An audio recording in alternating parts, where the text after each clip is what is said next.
Alright guys, before the video begins, I just want to say, if you didn't know, this is a brand new channel, so the chances are you're not subscribed, so make sure to click that subscribe button, and in the words of my grandpa, subscribe, bitch!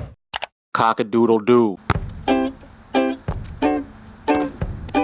Damn, I need some new shoes, but I can't afford new shoes. Hey yo, my man, you got 30 bucks? You talking to me? Yeah, I'm talking to you, son. I got $5. What could that get me? Oh, what?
What is good, everybody? We are back with another basketball sneaker performance review. Today we got some shoes from Payless. So I'ma say less and pay less. Not Shaqs, not and ones, but Champion basketball kicks. Champion basketball shoes are actually the only basketball shoes that Payless sells right now. If you follow trends, you know that Champion is hot in streetwear and fashion right now. It used to be the cheapest athletic brand anyone could buy, but now all the hypebeasts started wearing them. The prices are dumb expensive now. Like this hoodie, this was $65 at Urban Outfitters. So you could say I'm a follower who follows trends and spends a ridiculous amount of money on stuff that shouldn't cost that much money in the first place.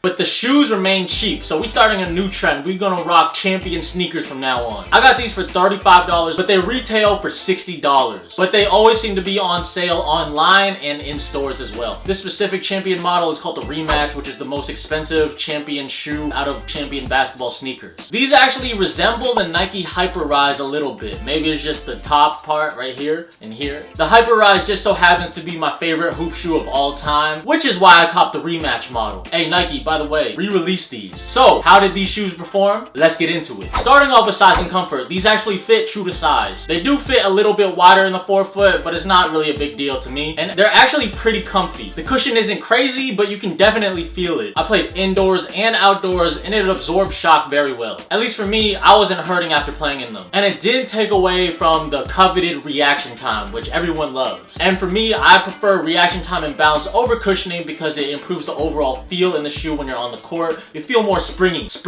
It's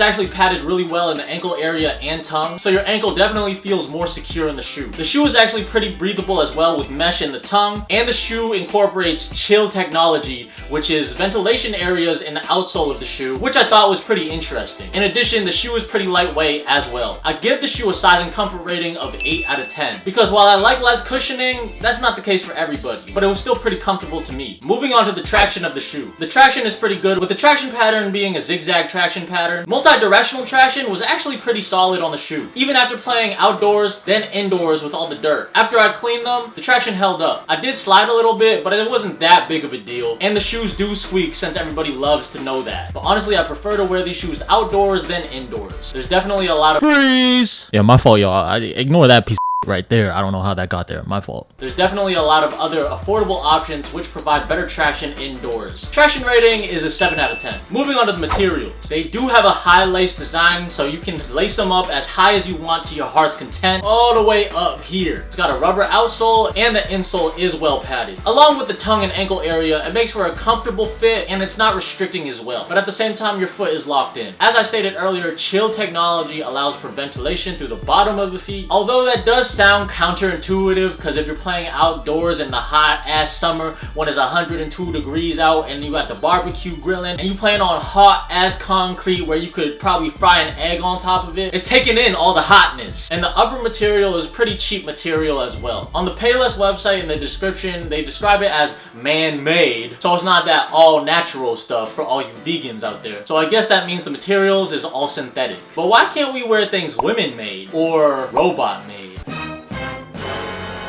I don't know about you, but I only wear things that are made out of pure gargoyle skin. Nothing touches my skin but pure gargoyle and cocoa butter. Material grade is a 6 out of 10. You can't really expect much for a Payless shoe, but it's doable. Also, it gets dirty easily and it creases easily as well. Moving on to the support and lockdown. Support is decent. I don't think the shoe will last you all summer. The synthetic upper isn't the best quality. The cushioning is comfy to me, but it's not a lot of cushioning, so you can tell that it will wear off after a while. In addition, unlike the bigger known basketball shoes, there's no other technology to combat the aging of the cushioning and midsole, like Max Air and Zoom Air and Nikes, or even Boost and Adidas. Lockdown is pretty good. No special text for lockdown, but it's a simple high lacing system. Tie them higher for optimal lockdown. The lockdown is actually pretty solid from low to high. I will say that the upper lockdown is a little bit better than the lower lockdown. Support and lockdown rating is a 6 out of 10. I do think that you can get a good solid few months of hooping in these. Obviously longer if you plan on hooping in these indoors. Moving on to look, like I said earlier, they look like the hyper rises from afar, especially on the website. In person, they're actually pretty ugly. They kind of remind me of some high top skate shoes like some Osiris's or some DC's. And I'm not just saying this because it has a champion logo on it. I'm not even putting that into consideration. Because if you put a Nike swoosh on it, everybody would buy it for the price. Shoot, if Kanye co-signed these would go for $200 easy. But people have this stigma like people are gonna clown you if you wear these. But it doesn't matter if you're wearing these and your opponent's wearing Nikes as long as you cook them. You gotta have this attitude like, yeah, you wearing expensive Nikes and I'm wearing these champion shoes, but I'm still better than you. Back to the matter at hand, whatever logo you decide to put on this, it's still pretty ugly. Look grade is a 5 out of 10. I like the colorway though. Moving on to the price. The Rematch retail for $60, but you can get them for $35. The Infernos retail for $50, but you can get them for $30. Overtimes retail for $40, you can also get them for $30. And the Draft Low Court are $35, and you can get them for $30 as well. Basically, they're all on sale for $30, but retail price and sale price, the Rematch are the most expensive. For what you pay for, it's not a bad shoe, but it's not a great shoe either. After a few hoop sessions, I can already tell that these shoes are wearing out. However, I think they still have a good amount of hoop sessions in them, but I do have doubts that it would last you all summer. But again, they are cheap, so you can always cop another pair. Price grade is a 9 out of 10. Okay, overall, these are a solid shoe. Obviously, paying $35, you're not expecting the best shoe ever, but it's not a bad shoe. Honestly, Nike could come in and put a Nike logo on it and call these the Kyrie Fly Traps, and I wouldn't even be mad. Also, a lot of the price has to do with the name. Champion isn't known for basketball shoes, so the price will be low. But again, for the price, the shoes definitely aren't bad. Overall rating of the shoe, I give it a 7 out of 10. With all things considered, especially the price. They're pretty cheap, so if they do start to wear out, getting another pair wouldn't be the most expensive thing in the world for you to do. Also, they at least fit and have some sort of cushioning, and the laces actually work. And you won't fear for your safety like these Wyche shoes.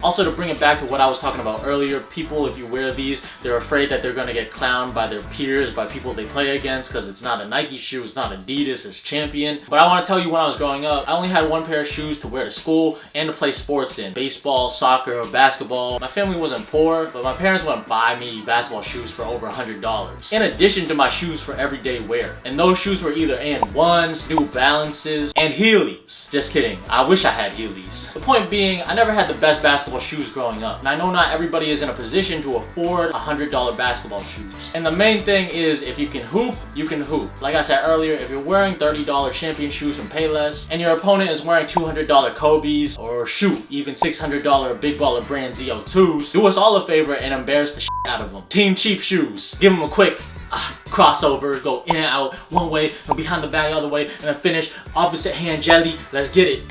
What's up, everybody? Thanks again for watching the video. Remember to like, comment, and subscribe. Press the bell button so you get a notification every time I drop a new video. Watch my other videos next to me. And until next time, we out. Peace.